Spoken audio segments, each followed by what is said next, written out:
Ranking Dead by Daylight Creator Killer Builds Part 10. For the next part of our series, we have the one and only White Noise design. And with me today, I have a very special guest. How we doing, gamers? I would also like to say real quick that I will be hosting a tournament for charity soon, so if you are interested in joining as a survivor or killer, then check out my Discord. I'll be posting all the details on there. But anyways, White Noise has given us our second Hillbilly build. His build consists of Retribution, Plaything, Tinkerer, and Trail of Torment. His add-ons include Apex Muffler and Spiked Boots. This is a really good stealth build for Billy with some aura reading sprinkled in. Hex Retribution will spawn in a Hex totem. When a survivor is interacting with the totem, it'll make them oblivious for up to 45 seconds, so they won't be able to hear your terror radius. On top of that, whenever a survivor removes a Hex totem, you will be able to see all survivors' auras for a moment, which works really well with the next perk. Plaything will create a Hex totem every time a survivor is hooked for the first time. While the Hex is active, the survivor will suffer from obliviousness, meaning they'll have to cleanse the totem to hear your terror radius. With this perk, you can get up to 4 totems, which makes Retribution have a lot more value.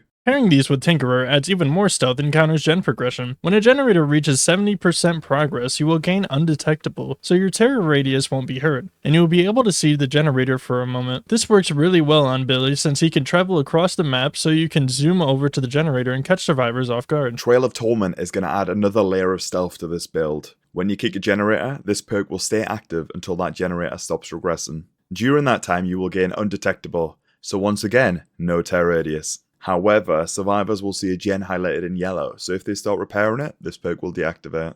Billy has a 40 meter terror radius, so using these perks will help counter the fact that he's super loud, especially when using these add-ons. For the add-ons, Apex Muffler makes it so survivors outside of your terror radius cannot hear your chainsaw, so you can sneak up on them very quickly. Spiked Boots makes it so your turn rate is increased by 30% when using the chainsaw, so you can hit survivors with ease. Together, these add-ons are going to allow you to go across map and catch survivors completely off guard. So White Noise, how would you use this build in a normal match? So typically my first objective will be to play pretty conventionally as a curve Billy, aiming towards hooking all 4 survivors individually before Retribution is found to make as many playthings as possible to maximize that aura value.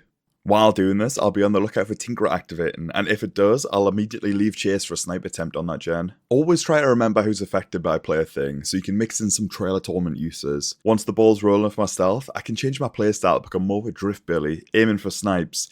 The key for this is creative approaches and being mindful where survivors might be looking on their gens. To me, this build's all about having fun and giving the survivors a memorable, scary experience. I think these perks work really well together, especially with the add-ons. The layers of stealth on this build are insane. Nonetheless, I'd say White Noise has earned an S tier build. Tag down below who you think I should do next. Also check out my other platforms, I would really appreciate it. And of course check out White Noise Design. He's an amazing content creator on Twitch, TikTok, and YouTube.